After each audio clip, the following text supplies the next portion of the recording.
a good thing is great, but too much of a good thing could actually be counterproductive. Hello, and welcome to the Whole Health Cure.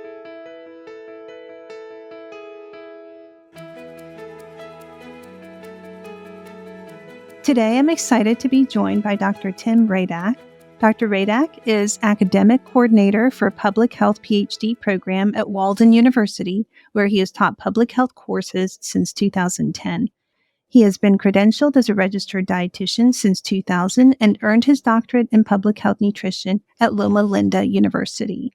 Tim, welcome to the podcast. Thank you so much, Sharon. It's a pleasure to be here and really looking forward to the conversation today. Yeah. Tim, tell us about what your current role is. What do you do at Walden University? So I serve as the academic program coordinator for our public health program. And the student population is from really around the world. It's an online program. So we get students from literally many, many different countries.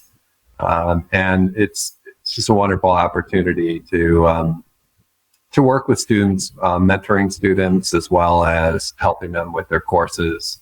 And I really like the academic world, but the other hat that I wear also is as a researcher. And my main focus is really looking at chronic disease risk reduction and the association with diets, particularly plant-based diets, what evidence we have in the research world for that. Mm-hmm. What got you interested in your areas of research? It really goes back to my grandmother. My grandmother in her early 70s was diagnosed with cardiovascular disease and needed to get a triple bypass surgery. And she eventually succumbed to that disease just a few years later.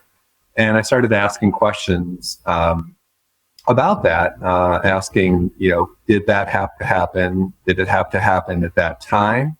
And was there anything that she could have done differently in her lifestyle that could have changed that prognosis? And,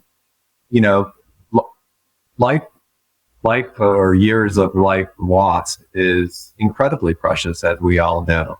And if there's anything that we can do within our power to modify that and have more positive outcomes, then, that's a worthwhile endeavor. So that's really what got me started. And immediately what grabbed my attention was nutrition. And so that's where, I started researching different diets and different foods and starting to understand that I think I need to go back to school into the nutrition world. So I pursued several master's and doctoral degrees, as well as a registered dietitian credential to help support my path in that journey. And thanks to the research that you and other people do, we know so much more today than when your grandmother was our age. And it's really amazing how much more we know about what's in our power and control. And the flip side is what we're talking about today, which is there's almost too much information to the point where it can also get confusing. Absolutely right. And, I think in the last 3 decades in particular, the amount of research has grown to such a sizable amount that we now can make recommendations with solid evidence and a solid backing to support those recommendations. And that's really important because, like you said, quite a while ago, we just didn't have enough to support making recommendations. We use things like, vegetables are healthy for us, but we really didn't know why they were healthy and what quantity to consume them in and how to prepare them. They were sort of old wives' tales, if you will, but they actually rang true. The evidence supports the intake of fruits and vegetables for a healthy lifestyle. Mm-hmm. So with the theme of heart disease, I know one of the questions I get asked a lot is around omega-3 supplements, like whether a person should take them or not. Tell us a little bit about the history of omega-3s and kind of bring us to the current time to kind of help people navigate that decision? Sure, sure. Well, I mean, navigating the food and nutrition world is incredibly complex because there's so much research out there. And also, with the introduction of the World Wide Web, there's even more information that's available to health professionals and consumers.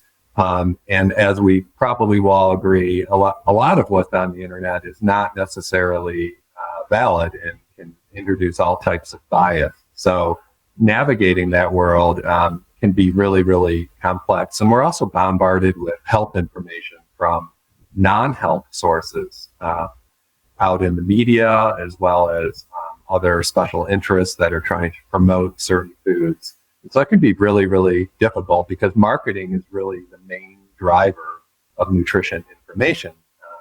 And that information often comes with a bias. And so with that in mind, essential fatty acids are really, really important because in particular, fish oil supplements, they're really the number one most purchased and consumed supplement after a vitamin and mineral supplement.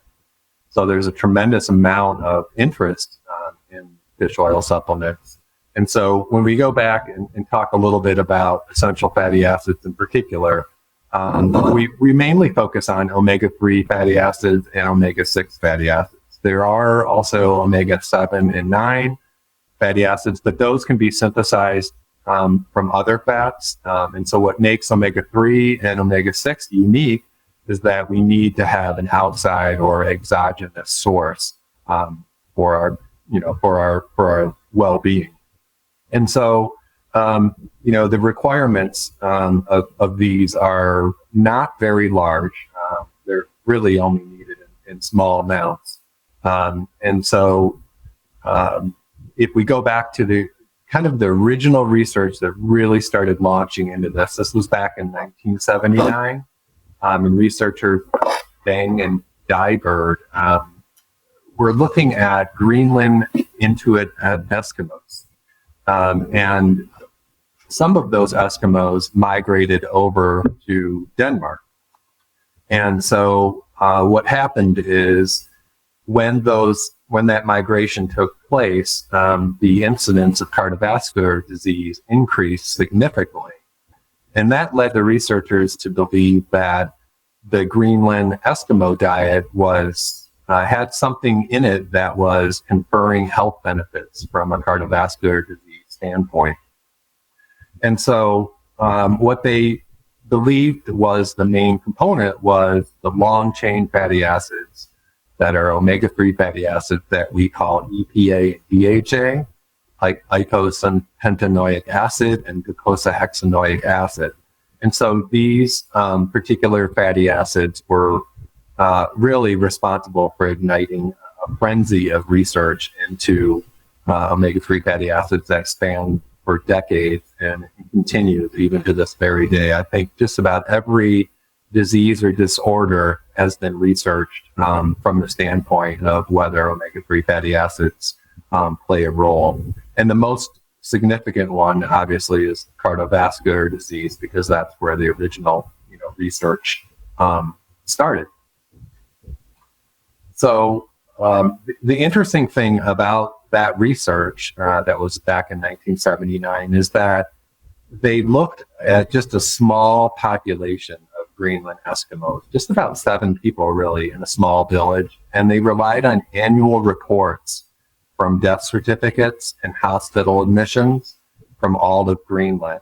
And they believe that from that data, coronary heart disease was only at about 5% of the population. And we could compare that to back in those days, the U.S. rate was about 40%. So we were talking about a possible significant reduction in coronary heart disease. The problem with that research is that only a fraction of the death certificates really involved a physician examining the patient or the body. If you think about Greenland, it's very rural. There's lots of villages and they're very, very remote areas, and they don't necessarily have all the diagnostic techniques and materials to be able to assess what the actual death was. And so that's really important, because if we don't identify what the disease incidence was correctly, then we could be, basically creating data that is not valid. And that's really exactly what happened, because we now know that Greenland Eskimos have significant amount of atherosclerosis, much more actually than in the Denmark population, as well as the United States. And there was even some research last year that looked at mummies that were 500 years old in Greenland, and they also showed clear evidence of atherosclerosis. So the life expectancy of Greenland Eskimos is also about 10 years shorter than the Danish population.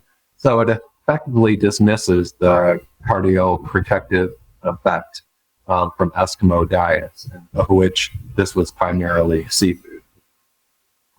And I wanted to give you a quote from Dr. Joanne Nansen, the professor of medicine at Harvard University, who says, "It's amazing how popular fish oil supplements have become without conclusive evidence of their efficacy." So I thought this is just a really good topic to cover, because even though there's some good media reports out there that are explaining that fish oil supplements do not have a cardioprotective effect, that has not reduced the amount of consumption and purchases of fish oil supplements, to the point where some research has suggested that fish stocks in the ocean are declining to the point of extinction because of the fish oil supplements being produced. So that's kind of what started this journey, if you will. Mm-hmm. So interesting looking at the history behind it. And mechanistically, can you also tie together the role that an omega-3 fatty acid, is this essential fatty acid, may have with heart disease in terms of inflammation and anti-inflammation? Mm-hmm, sure. So fish oil, or omega-3 fatty acids from fish oil or other plant-based sources, do have, a hallmark effect of reducing triglycerides, but the other variables or risk factors associated with cardiovascular disease, such as LDL cholesterol, or endpoints like atrial fibrillation or cardiovascular disease mortality, have not panned out. And there's several, at least three to five meta-analyses that have come out that have reviewed dozens and dozens of studies to illustrate this. So even though there's a reduction in triglycerides in fish oil, in terms of essential fatty acids, omega-3 have an anti-inflammatory effect. We have to weigh that against whether the body really wants extra amounts of omega-3 fatty acids to perform those anti-inflammation effects. And the FDA even mentioned that fish oil supplements could carry a risk in terms of increased bleeding times.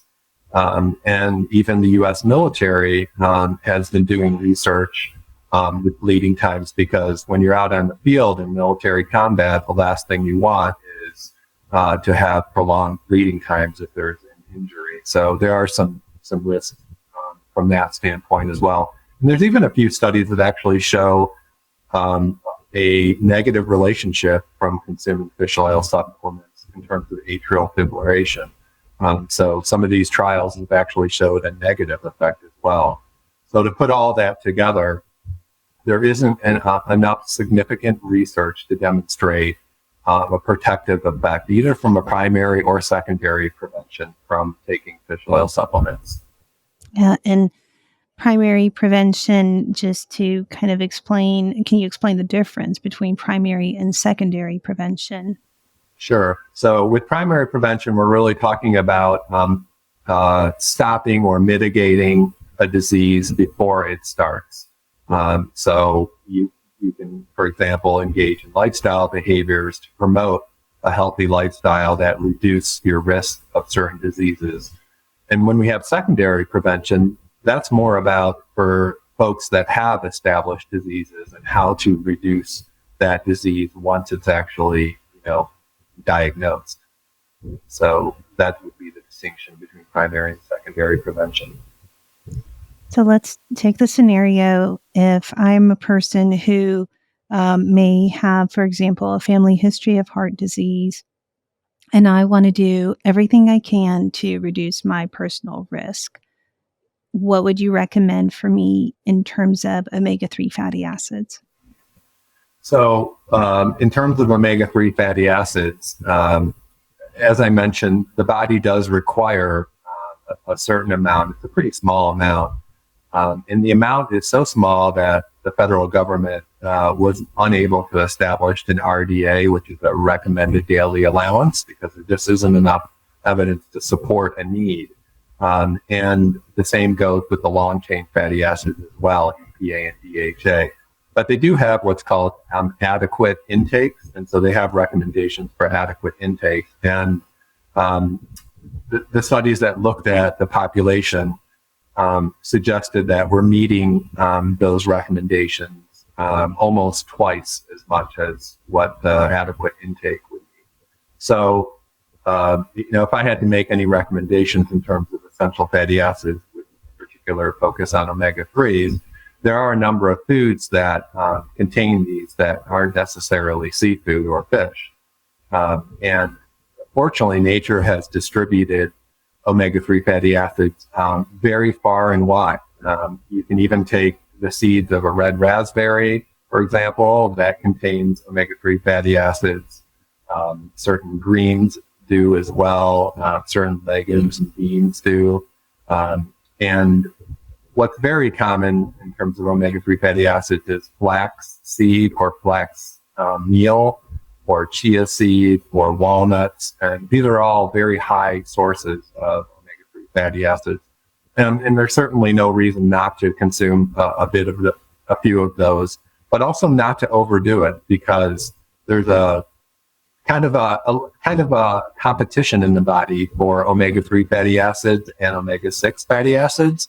And so if you have too much of one, that can reduce the metabolism of the other. So a good thing is great, but too much of a good thing could actually be counterproductive. So most people in this country are getting adequate omega-3 fatty acids just from their diet. Generally, and that's, the caveat there is that they're following a well-planned diet. The standard American diet is rife with negative factors in terms of high saturated fat or low fiber intake, or we have risk factors like high blood pressure, which is prevalent. So the diet does have to, we do need to give some consideration to diet. And since we have really in this population a very animal-centric, animal protein intake diet, the problem with that is that that contains what is known as arachidonic acid, and that's a omega-6 fatty acid, and that competes with omega-3. And so while omega-3s have an anti-inflammatory profile, the arachidonic acid omega-6 has a pro-inflammatory profile. So if you're consuming a lot of animal products, you're likely to have a considerable increase in arachidonic acid. So it may not be an issue so much as what your intake of omega-3 is, but what your intake of omega-6 is. And those who follow plant-based diets won't have that problem, because not consuming animal products means they're not going to produce arachidonic acid from what they consume. So the keys, of course, are the ratio, if you will, of the omega-6 to omega-3. I want to go through a couple different scenarios. If someone is plant-based, you'd mentioned flaxseed as a good source and other plant-based sources. The plant-based sources have more ALA, and the conversion to the DHA and EPA is extremely slow. On a plant-based diet, using the dietary sources that you mentioned, is there adequate conversion, or should people who are 100% plant-based or on vegetarian or vegan diets, is there a role for supplementation there? That's a great question. It's a question that I get all the time as a registered dietitian. And so the way I would kind of frame this is that even though the conversion rate from ALA, which is alpha-linolenic acid, omega-3, down to EPA and DHA is limited, I think it's limited for a very good reason, because these long-chain fatty acid, EPA and DHA, create very, very potent and powerful molecules, and they're very short-lived. And so I don't think the body actually wants to have a lot of those around. And the other side of the equation is also with omega-6. What isn't really talked about much is that the conversion rate for omega-6 fatty acids that start with linolenic acid and go all the way down to arachidonic acid, that conversion process is also very slow. And that's one of the reasons why those who consume plant-based diets and consume linolenic, omega-3, or omega-6 fatty acids don't really have much arachidonic acid status levels. But when you consume animal products, you get an immediately preformed source of arachidonic acid. So for those following plant-based diets, as you mentioned, the ratio is important because there is competition between omega-3 and omega-6. But the body has really fine-tuned that conversion process, and I think it's intentionally limited. And it's also interesting that when you look at women who are pregnant, for example, the body's conversion of alpha-linolenic acid to EPA and DHA markedly increases. And then after that pregnancy is concluded, will go back down to regular levels. So the body will adapt to what the needs are for incorporating omega-3 fatty acids. But there are also some risk factors that could reduce that incorporation. For example, smoking and trans fats and saturated fats all can reduce that conversion rate, which is why your overall diet is important to consider when you're thinking about omega-3 fatty acids. And there's a very small amount of the population that has an enzyme deficiency along these pathways for both omega-3 and omega-6. It's called the FAD2 enzyme. And if you happen to be a carrier of that particular enzyme, then it probably is a good idea to increase your omega-3 fatty acid intake to accommodate that. But there's also the question of what would a follower of a plant-based diet consume as a supplement if they can't have fish oil supplements. And to answer that, we have to kind of understand, well, where do fish get their omega-3 fatty acids? And they simply get it from plankton and algae. So about 10 years ago, we were able to see out in the nutrition market, you could now have algae capsules that you can consume, which is a pure source of EPA and DHA. But again, since the evidence doesn't support fish oil supplements, it really doesn't support taking an algae supplement either. And there's several studies actually that show when you're consuming oil supplements, which are really a refined oil, a refined product, there can be some other deleterious factors like an increase in LDL cholesterol. So it's not as simple as just taking a supplement and feeling that we can be confident that we're covered.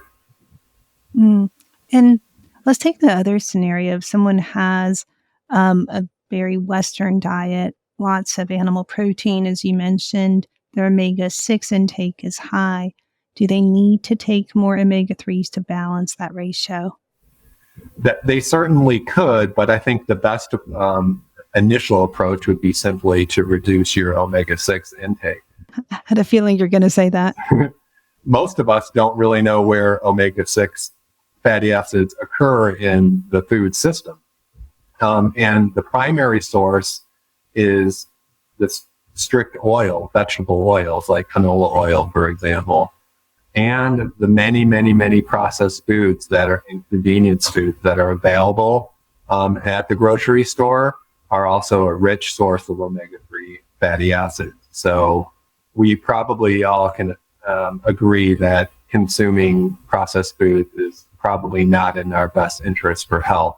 But there's another reason as well, because you can increase your omega-6 fatty acids, which could offset the incorporation of omega-3 fatty acids. So a little complex, but, just to summarize, being aware of where your omega-6 fatty acids come from, again, from processed foods and vegetable oils, and making sure we moderate our intake of those will ensure that we have kind of a reasonable ratio between the two fatty acids. Mm-hmm. And there's so many other trends I want to unpack, and we may have to have you come back for a subsequent episode for us to really dig into some other trends. In terms of the omega-3s, with the time we have left, can you also just speak very briefly as to secondary prevention? As you mentioned, how about for people who have known heart disease? Is there a role for omega-3 supplements there? The only possible role is with the reduction of triglycerides. And triglycerides can also be reduced by following an adequately planned plant-based diet. So there's other ways to reduce triglycerides if that's a concern.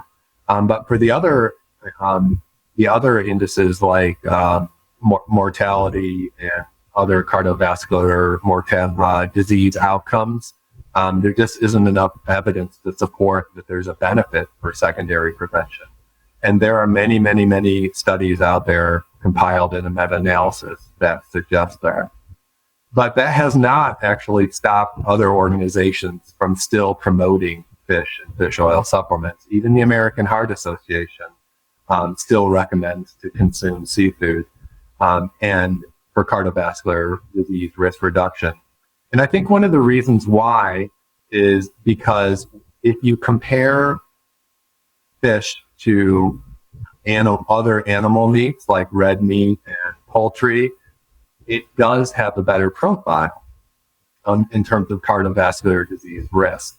And we saw this happen in the 1980s when federal recommendations were advising us to cut down on our red meat, to cut down on saturated fat. And so what happened is consumers just started switching from red meat to other forms of meat or to increasing seafood, because at the same time, fish oil supplements were becoming very popular. And so if you compared those two side by side, it would suggest that there's a benefit to fish or fish oil supplements. But what's outside of this equation is other diets. And so if you take a look at plant-based diets and you compare those to fish, the outcomes are very clear that plant-based diets have a much more favorable health outcome for people. This is really just great information, Tim. I want to, first of all, thank you for all the work you do. There's so many other trends that I want to dig into. And like I said, we'll save them for maybe a subsequent time.